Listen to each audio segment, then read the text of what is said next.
Are Nicki and Carlo, and our family live in Positano, Italy, nearly 500 steps from the road, but surrounded by fruit and olive trees and with a fabulous view. Our garden overlooks the sea and we grow our own food.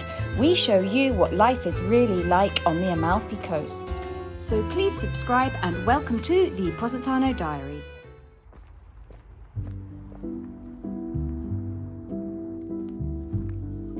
When I arrived in England, it was hot and dry. A heatwave had engulfed the country. The normally green landscape was a crispy yellow and the temperature in the 30s. It cooled down a few days later and the usual grey clouds crept back in.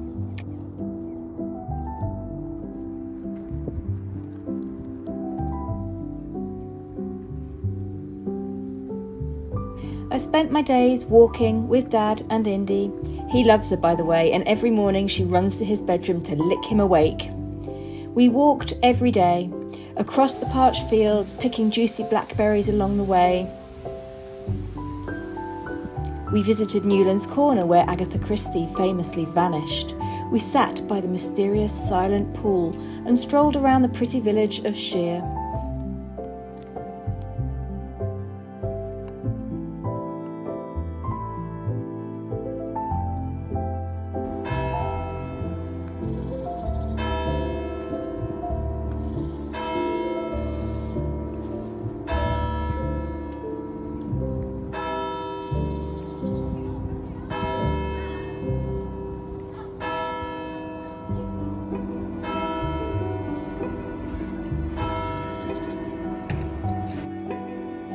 I came to England this time with no agenda, no appointments or expectations. I just wanted to spend some time with Dad in the place that I grew up. I wanted to revisit summer in England. I wanted to remember how it felt to walk through the yellow fields with the scent of crushed blackberries and dried grass. I wanted to smell river water and hear the distant chimes of the ice cream van in the afternoon as it drove around the streets. To enjoy dinner with old friends, with doors flung open and warm evening air and the sound of children playing in the gardens.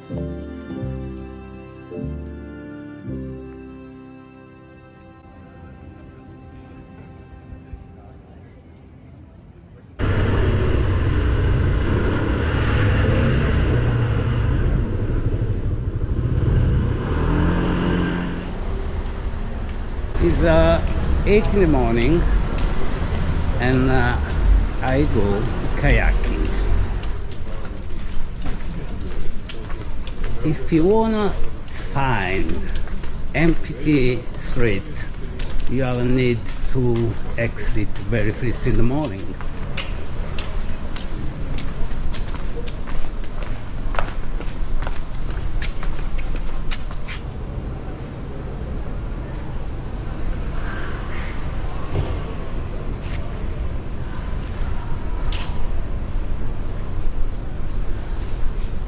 Eli! Buongiorno amore mio, non mi accogliere con che faccio qua giù. No, se sapevo, prendevo tutte. Vado, faccio un'uscita in kayak. Ah, bello! Ti posso chiedere come il mare stamattina? È molto bagnato. È molto bagnato. Sì, ma il mare diventerà più agitato e pericoloso? Dipende, se lo fai innervosire si agita. E come lo traduciamo? Questo mica non ci metti tutto. Ok, quindi posso uscire? Vai, ti veniamo a prendere se succede qualcosa. Ok, mattina rendi i tiri, via. Così trattate i clienti. Vuoi il caffè? C'è un vecchio proverbio marinaro che dice che se non piove è bel tempo. Ah, bellissimo.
Marcherie, come stanno le cose?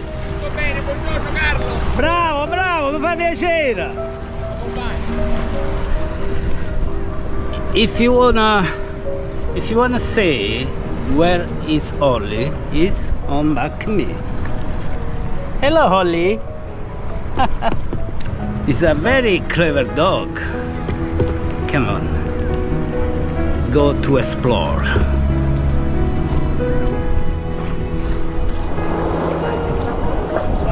Ciao mia cara, come stai? Carlo, fermati tesoro!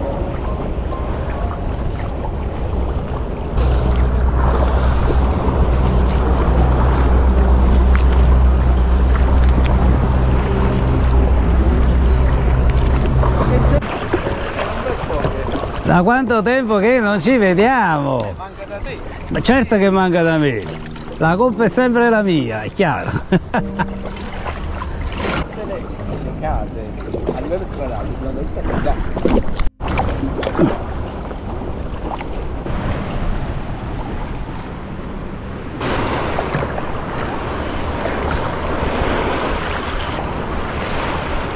Vai.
Between heaven and earth is where you'll find me.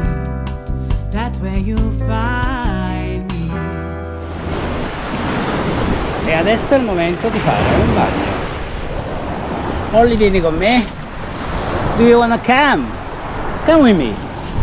Come on.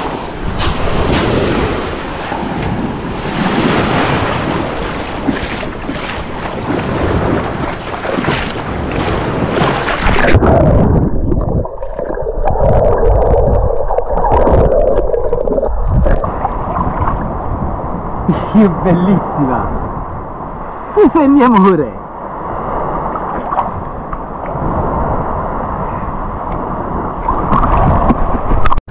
It's a good life, I think so. But now I need to go to work, and then I don't have more time for filming because I go to work.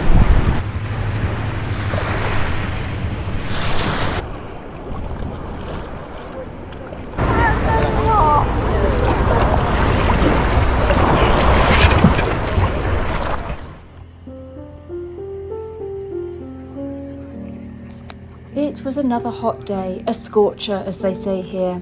We took a walk along the River Thames, and I remembered hot summer days when I was 16 and I'd cycle along the river path with shorts like Baby from Dirty Dancing. They're good. Indy learnt to walk to heel and discovered ducks and swans for the first time. What have you found? Swans? No.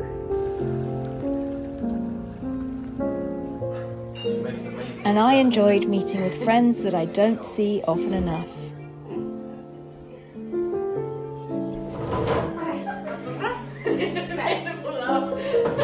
Right, Ollie, you're a guest. Would you like a breast or leg?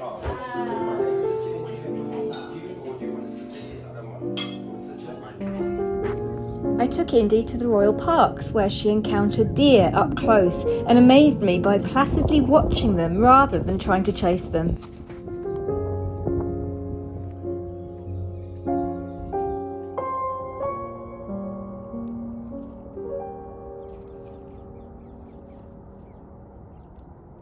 When I was about 4 years old, at primary school, a new girl turned up and she had a name that I'd never heard before, and I thought it was the most exotic name. The name was Rachel. I was 4, I'd never heard it before. And we became very good friends. And over time, our mums became very good friends. And I spent a lot of time at Rachel's house. She was possibly one of the first people that I stayed the night at, and they had the most amazing house. And there was a secret passage that went from a cupboard in the bedroom around and came out in another part of the upstairs area. And it was very, very exciting. They had a very big garden. But then when we were around about 7 or 8 years old, they moved. Now, I thought the house that they were in before was absolutely fantastic. But the house they moved to is actually possibly one of the inspirations for Toad of Toad Hall. Toad Hall from Wind in the Willows. Hello, you. And it was a little bit more than a house. It is a beautiful, beautiful Gothic building that you might have actually seen it because it is rented out for a lot of films and adverts. If you ever watched Santa Claus the movie back in the 80s, it was in that.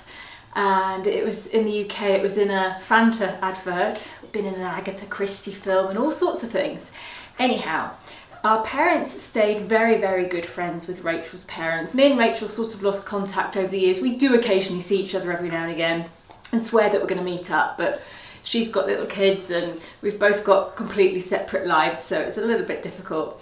But today, Dad and I are going to go round and visit Rachel's parents, and for months and months and months they've been promising me that I can show you round some of their fantastic home. It's probably the nearest that you could get in England to living in a chateau.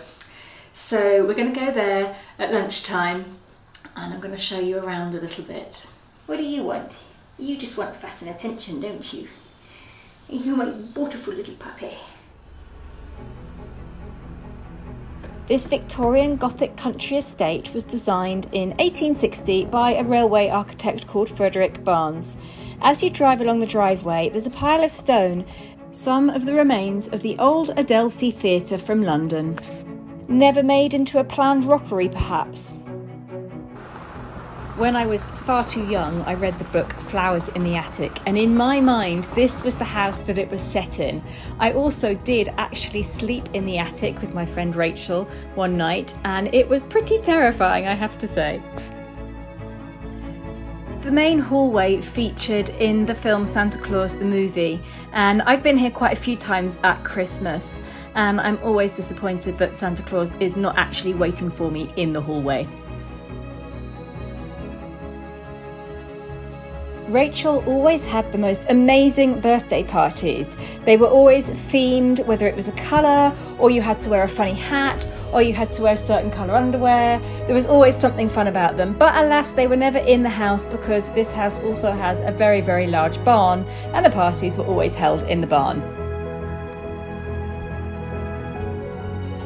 Let's take Indy on a quick walk around the grounds.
sauce and salad. Lovely salad made by my dear friend here. Every time I come to England, I get asked about my mum. Why aren't I talking about her? Why don't I visit her? Why don't I show her? So my mum died 16 years ago this coming October. I can't believe it's been 16 years. It feels like no time at all, and it feels like forever. But let me tell you a little bit about her. People always want to know whether I look more like my mum or my dad. I'm a bit of a mix of both, but I look more like my mum. Let's say I've got my dad's character and I look like my mum. She was an absolutely amazing person. She was the best mum ever. Of course she was. But she also had the coolest job ever. So my mum was a vision mixer. If you don't know what a vision mixer is, let me try and explain quickly. Okay, let's keep it simple. You've got your presenter standing on the studio floor, and you've got one cameraman doing a close-up, and you've got your second cameraman filming from a different angle. Now, the vision mixer is the person that cuts between camera 1 and camera 2. And sometimes also camera 3, camera 4, camera 5, camera 6, and camera 7, camera 8, and camera 9, depending on how many cameras are filming the scene. Let's say that this guy in here is the director. He's directing the shots, and he's telling the vision mixer which camera to cut to.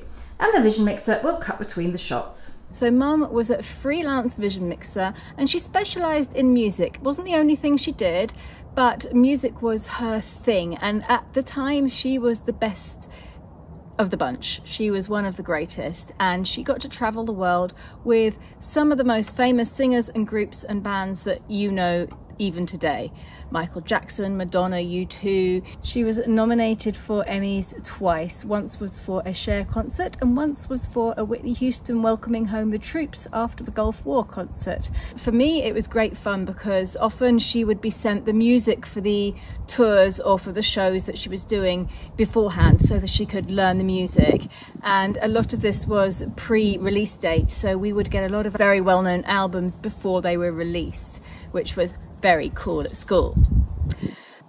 She worked on things like the Olympics and Glastonbury, and also did a lot of TV shows that are still around today. I think two of the most well-known ones, definitely Father Ted, you can see her name on the credits at the end, and Who Wants to Be a Millionaire. She did that from the start, and it was a very, very exciting life. I think she was extremely happy to be home as well because she did a lot of traveling. So when she was at home, she loved being with her family. We had a lovely time. I think she was probably quite upset when I went to live so far away, but she would come and visit regularly. In fact, when Sky was born, she spent the whole first month of Sky's life with us, teaching me what to do and showing me the ropes. And then we would come back and often stay here and bring the baby over. So this is also one of the reasons why I started making videos, because when we lost Mum, I was trawling through video footage, and there wasn't really much of her. We'd filmed the baby crawling and Sky's first steps and things like that, but we hadn't really concentrated on filming each other. So I decided there and then that from now on, I would be making videos, if not to show other people, as memories, visual memories for myself. And this is something that I find important. I've always had a camera. My dad gave me my first camera when I was 8 years old, and I've taken photos of everything throughout my life. And videos are just a natural progression of that. But I wish I'd had more videos of Mum, even though I'm pretty sure that if she was here today, she would not be happily participating on my videos, because she liked to be behind the camera, not in front of it. And if anybody turned around and pointed a camera at her, she would normally go like that and run.